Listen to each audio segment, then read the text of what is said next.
Hi everyone, my name is Taylor, or Yasmin Taylor, but I prefer to be called Taylor. And I'm an artificial intelligence and robotics graduate. And today I'll be here talking about the concept behind driverless cars. So I've named this lightning talk, Driving Forward. So in my spare time, well, 9 to 5, I work as an IT service delivery manager for a company called Marco.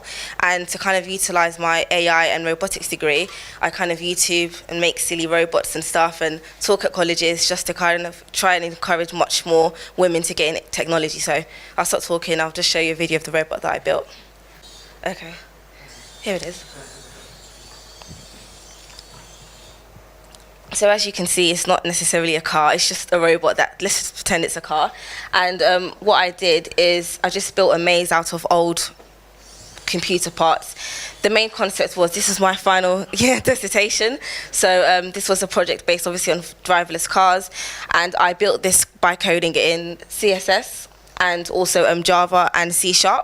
And the robot on the front, if you could see, it has a little camera and also has infrared inbuilt into it.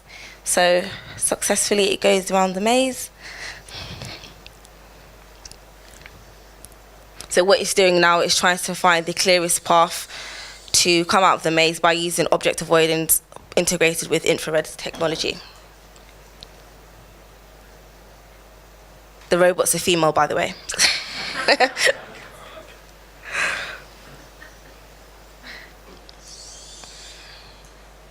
So as you can see, it's going through the maze successfully without bumping into anything. But the reason why it's going slowly is because the computer parts that are built around it is in black, and it's the infrared technology kind of recognizes black objects as opaque. So it was kind of hard to pick up and find its way out, but it did eventually, or she did.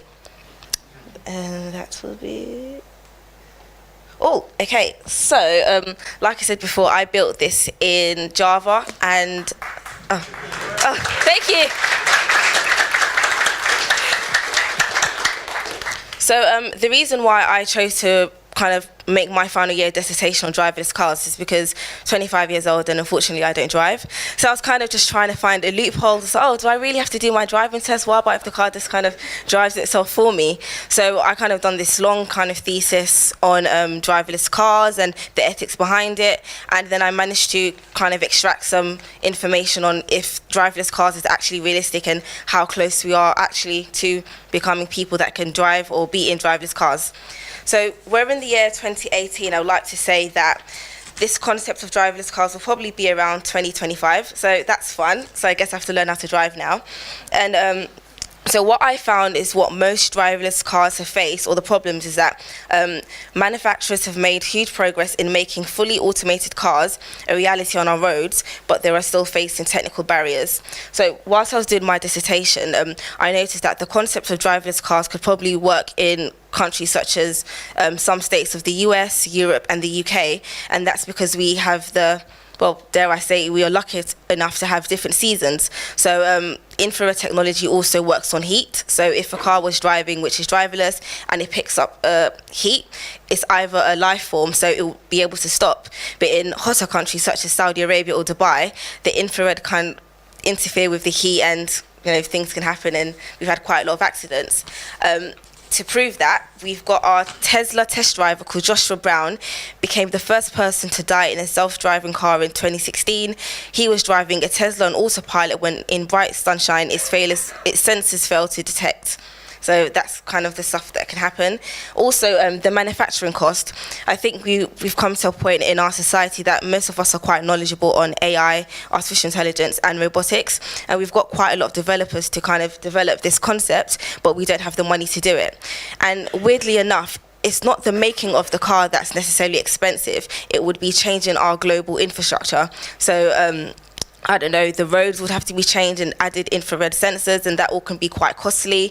And there's also some sort of war between Google and Amazon who could build the best car. So they're kind of still disputing that in a sense. So how safe are driverless cars? So we've still got quite a long way before we can go to drive driverless cars. For instance, roadworks. In April 2015, the manufacturers Delphi sent an autonomous car on a 3,400-mile trip across the US.